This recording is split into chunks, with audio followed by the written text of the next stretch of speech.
কাফেরদের মাঝে ইসলামের দাওয়াত দিতেন। ওই সময়ের মধ্যে কাফেররা আমার নবীকে অনেক নির্যাতন অত্যাচার করেছে। আমার আল্লাহ আমার হাবিবকে, আমার প্যারা নবীকে মক্কায় মুআজ্জামার মধ্যে যুদ্ধ করার জন্য কোন আয়াত কারিমা নাযিল করে নাই। মক্কায় মুআজ্জামার মধ্যে যতদিন পর্যন্ত আমার নবী ছিলেন ততদিন কাফেরদের অত্যাচার, কাফেরদের জুলুম আল্লাহ রাসূল সহ্য করে সবর ধারণ করে ইসলামের দাওয়াত দিয়েছিলেন। সুবহানাল্লাহ। কি করেছিলেন? ধৈর্য ধারণ করে মক্কায় মুআজ্জামার মধ্যে ইসলাম প্রচার করেছিলেন। আল্লাহ যখন আমার নবীকে হিজরত করার জন্য মক্কায় মুআজ্জামা দাওয়াত ত্যাগ করার জন্য আল্লাহ কোরআনের আয়াত নাযিল করেছেন, তখন আমার রাসূল মক্কায় মুআজ্জামা থেকে মদিনাতুল মুনাওয়ারায় চলে আসলেন।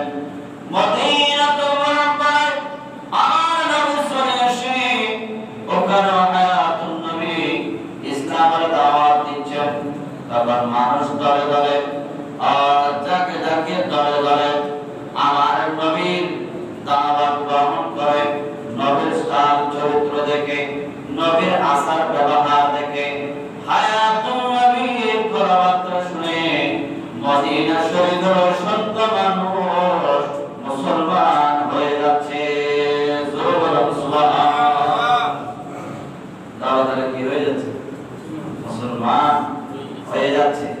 তখন ওইদিকে মক্কার কাফেররা যারা নবীকে কষ্ট দিয়েছিলেন, নবীর উপর অত্যাচার করেছিলেন, নবীর উপরে জুলুম করেছিলেন, তারা তেলে বেগুনে জলে পড়ে ছাই হয়ে যাচ্ছে। কারণ অত মুহাম্মদকে আমরা মক্কা থেকে তাড়িয়ে দিলাম, আমরা তাকে মক্কা থেকে তাড়িয়ে দিলাম, বের করে দিলাম। অথচ আল্লাহ কি করেছে? আয়াত নাযিল করেছে, সেই কারণে নবী হিজরত করেছে, সেখানে নবী হিজরত করেছে।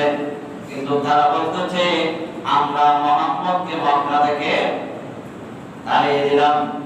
এখন তো দেখা যাচ্ছে মুহাম্মদ ইসরায়েলে গিয়ে মদিনায় গিয়ে তখন তো তার অনুসারী আরো বেড়ে যাচ্ছে। তার চালচলন দেখে, তার কথাবার্তা দেখে, তার আচরণ দেখে মানুষটা আরো তার প্রতি কি হচ্ছে? ধাবিত হচ্ছে। মানুষ তার কর্ম করতেছে, কি করা যায়? তখন মক্কায় মুআজ্জামার কাফের যারা ছিল তারা আমার নবীর সাথে যুদ্ধ করার জন্য তারা প্রস্তুতি নিচ্ছেন।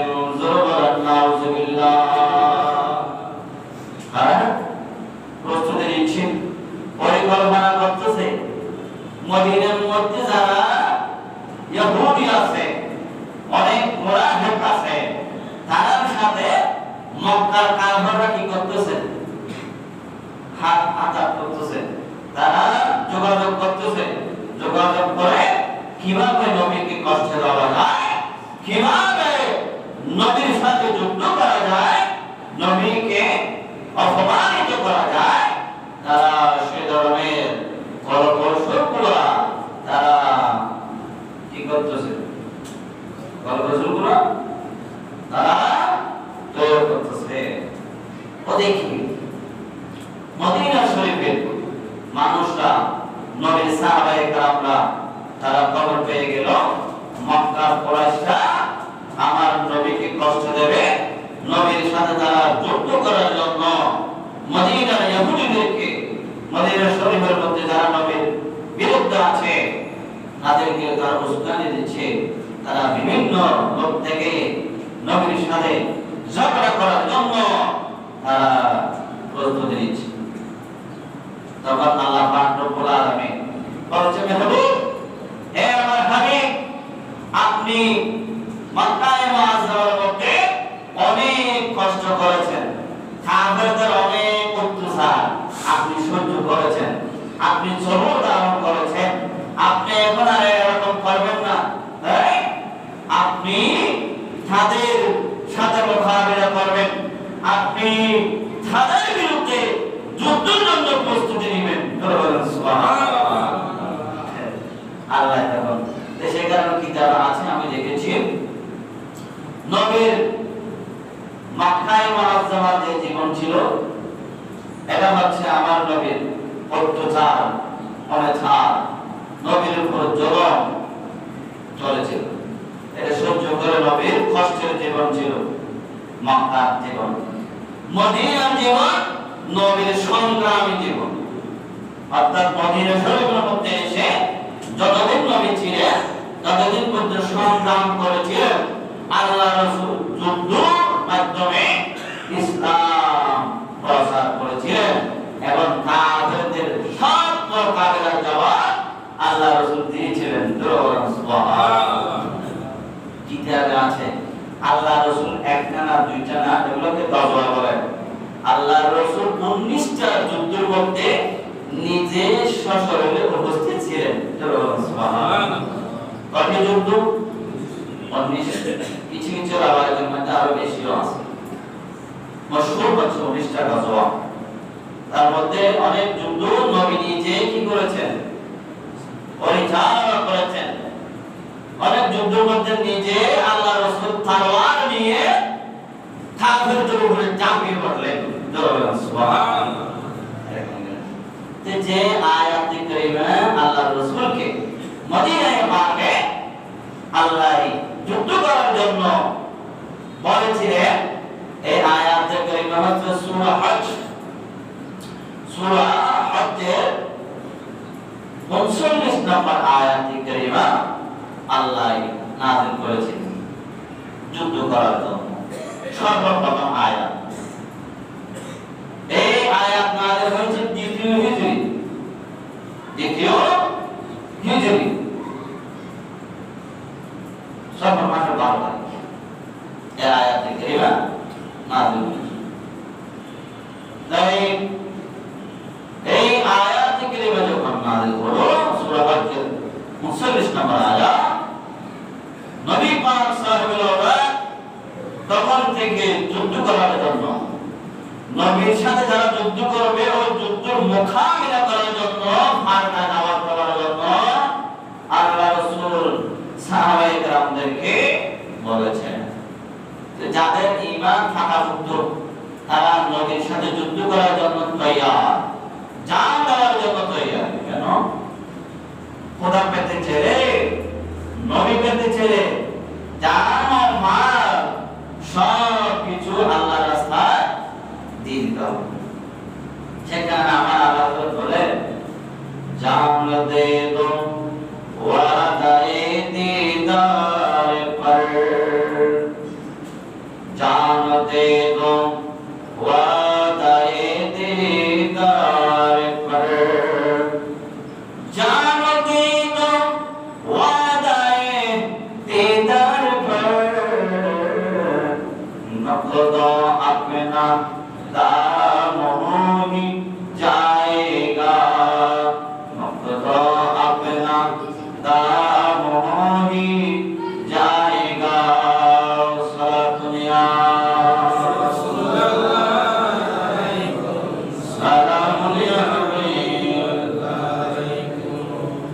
আল্লাহ রাসূলের ডাক দেওয়ার সাথে সাথে যারা প্রকৃত ইমানদার নবীর সাহাবা তারা কি রেডি হয়ে যায়।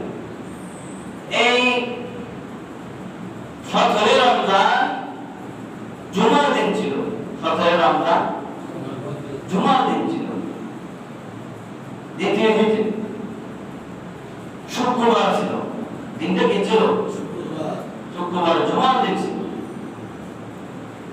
এই যুদ্ধের আগে আরো ছোট ছোট কিছু যুদ্ধ হয়েছে। এই যুদ্ধটা হয়েছে বৃহত্তম যুদ্ধের মধ্যে, বড় বড় যুদ্ধের মধ্যে সর্বপ্রথম বড় যুদ্ধ বদরের যুদ্ধ। কিসের যুদ্ধ? বদর। তো এই বদর এটা মদিনা পাক থেকে দক্ষিণ পশ্চিমে 80 মাইল দূরে।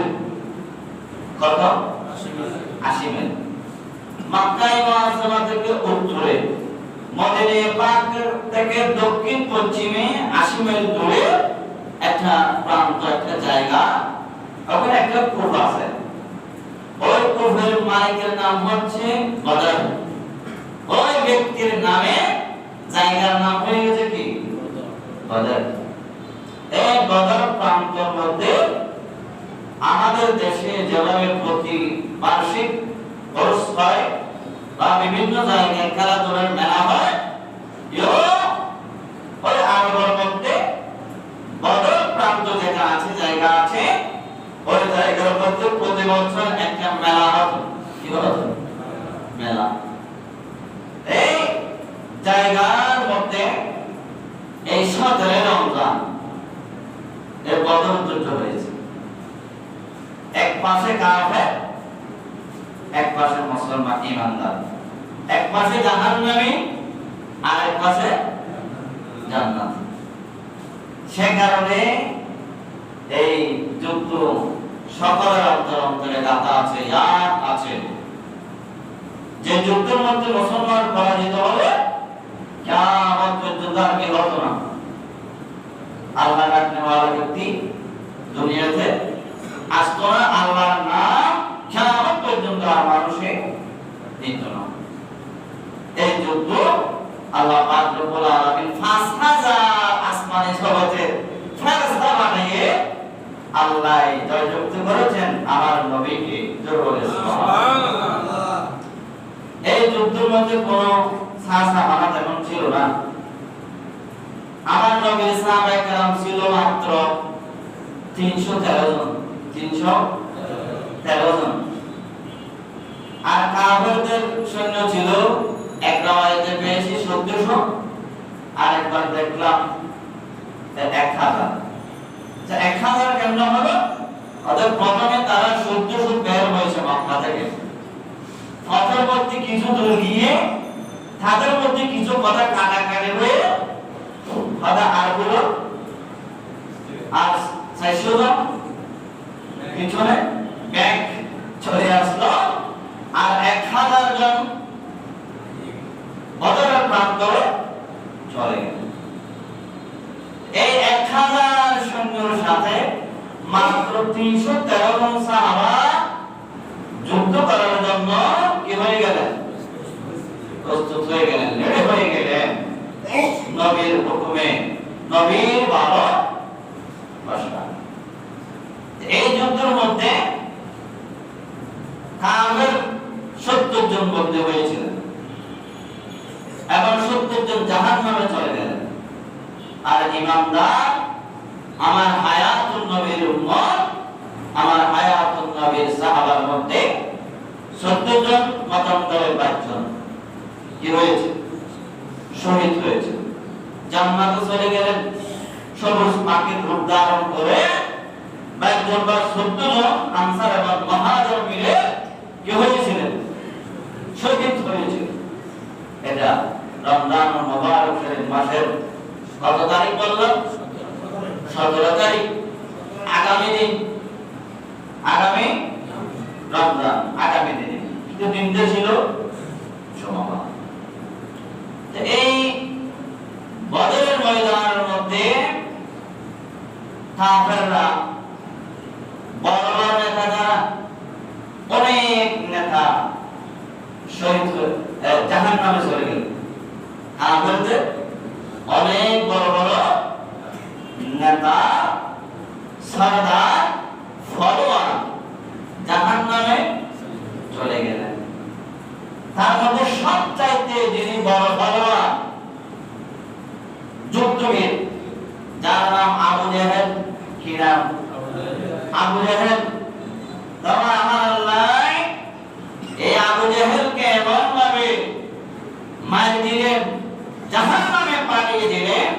কোন বৃহত্তম বড় সাহাবার মাধ্যমে জাহান্নামে পাঠা নাই, ওনাকে পাঠিয়েছিলেন জাহান্নামে দুইটা ছোট ছোট বালক সন্তানের মাধ্যমে। জোরে বলেন সুবহানাল্লাহ। আর জোরে বলেন সুবহানাল্লাহ। কিভাবে? বদরের ময়দানের মধ্যে যুদ্ধ করার জন্য সাহাবায়ে কেরামরা লাইন ধরলেন। কি লাইন ওই লাইনের মধ্যে একজন সাহাবা যার নাম হযরত আব্দুর রহমান ইবনে আউফ। আব্দুর রহমান ইবনে আউফ, এই আব্দুর রহমান ইবনে আউফ উনি বললেন যে আমি যখন বদরের প্রান্তরের মধ্যে আমি উপস্থিত ছিলাম, তখন আমার নবীর দুইজন আশিক, ছোট আশিক বড় অন্তর কিন্তু বড় জিসিমে বড়ি ছিল। ওদের এরকম দুইজন সন্তান ওদের হঠাৎ করে আমার কাছে চলে আসলেন। এসে ওরা জিজ্ঞাসা করছে, হে চাচা, আবু জাহেল কে? আবু জাহেল কোথায়, আমাদেরকে একটু বলো। এই আব্দুর রহমান ইবনে আউফ উনি বলেন, বাবা তোমরা ছোট সন্তান, তোমরা আবু জাহেল উনি তো অনেক বড় ফলোয়ার, তাদের বড় নেতা, তোমরা কি জন্য তার কথা জিজ্ঞেস করছো, তার পরিচয় চাচ্ছ? ওদের আমরা শপথ করেছি, কি করেছি? শপথ করেছি আমরা হয়তো শহীদ হব, নয়তো আবু জাহেলকে কতল করব। সুবহানাল্লাহ, কি সাহস দেখেন। এই কথা যখন ওই আল্লাহ প্যারাদের সাহাবা যার নাম হযরত আব্দুর রহমান ইবনে আউফ, উনি ওনাকে যখন বয়স ছোট্ট ছেলেরা বলল, এই সাজাজান আমাদেরকে আপনি বলুন আবু জাহেল কোনটা, আবু জাহেল কোথায় আছে, আমাদের একটু দেখে দেন। ওদের কারণ উনি আমার হায়াতুন নবী, জিন্দা নবী, কামলেওয়ালা নবীকে উনি নাকি গালাগালি করে, নবীকে মন্দ বলে। আমরা শপথ করেছি, আল্লাহর কসম করেছি, আমরা হয়তো শহীদ হব, নয়তো আবু জাহেলকে জাহান্নামে আগুনে পাঠিয়ে দেব। সুবহানাল্লাহ। তখন আমি আব্দুর রহমান ইবনে আউফ, আমি তখন তাদেরকে আঙ্গুলের ইশারা দিয়ে আমি দেখাই দিলাম, বাবা ওই দেখে দেখো, ওটা আবু জাহেলের ছাপ, ওটা কোনটা আমাদের যেটা কালো কালো ঘোড়ার উপরে বসে আছে, ওটা তার চতুর্পাশে তার সৈন্যরা আছে। বাবা তোমরা কি পারবে, ওটা ওনার চতুর্দিকে তো অনেক কি আছে, সৈন্যরা তাকে পাহারা দিয়ে আছে। এই কথা যখন বললেন, তখন ছোট্ট বালক শিশুরা বলল, সাহাবান, ও আমার প্যারা নবীর সাহাবা আব্দুর রহমান ইবনে আউফ, আল্লাহ যদি আযাব পাঠায় তাহলে কি তাকে কেউ রাখতে পারবে? সুবহানাল্লাহ। তাকে তো কেউ রাখতে পারবে না।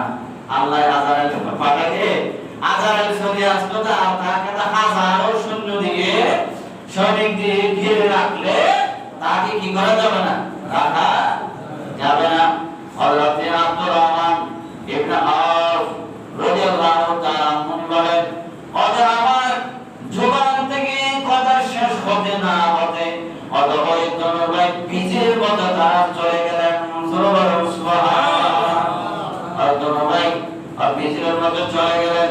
চলে যাওয়ার সাথে সাথে ছোট ভাই হাত দেরি করে নাই, আল্লাহু আকবার বলে আবু জাহেলের গোড়ার সামনের পা বাড়ায়, তলোয়ার দিয়ে আঘাত করে আবু জাহেলের গোড়ার সামনের পাটা কেটে ফেললেন। কেটে ফেলার সাথে সাথে আবু জাহেল গোড়া থেকে পড়ে গেলেন। আর বড় ভাই আল্লাহু আকবার বলে আবু জাহেলের গর্দান বাড়ায়, তলোয়ার দিয়ে আঘাত করলেন। আঘাত করার সাথে সাথে আবু জাহেলের কল্লা তার শরীর থেকে কি হয়ে গেল, আলাদা হয়ে গেল, বিচ্ছিন্ন হয়ে গেল। তখন যুদ্ধ দামামা বেজে উঠল, তুমুল যুদ্ধ শুরু হয়েছে। যুদ্ধ করতে করতে করতে করতে কিতাবের মধ্যে রয়েছে ভাই শহীদ হয়ে গেলেন। ইন্না লিল্লাহি ওয়া ইন্না ইলাইহি রাজিউন। আল্লাহ ছোট ভাই যুদ্ধ করতে আছেন, যুদ্ধ করতে করতে এক পর্যায়ে কাফের তলোয়ারের আঘাতে তার হাত ঝুলে গেল, তার হাত একেবারে এখান থেকে বিচ্ছিন্ন হয়ে গেল, সামান্য একটা সামনের সাথে ঝুলানো আছে। অর্থাৎ যুদ্ধ করার জন্য ওই হাত কি হয়ে যাচ্ছে, বাধা হচ্ছে, অনেক হাতের কষ্ট হয়। তখন তিনি এই হাতকে নিজের পায়ের নিচে দিয়ে ঠান মানে চেপে ফেললেন। তখন দূর থেকে আমার নবী দেখতেছে, নবী খুশি হয়ে দূরে এসে ওই ব্যক্তির হাতটা ধরে আল্লাহর রাসূলের মুবারক বা নবী হাত ধরে ওই হাতটা আবার লাগিয়ে দিলেন। ওই লাগিয়ে দেওয়ার সাথে সাথে ওই হাত আগের থেকে আরো শক্তিশালী হয়ে গেলেন। সুবহানাল্লাহ।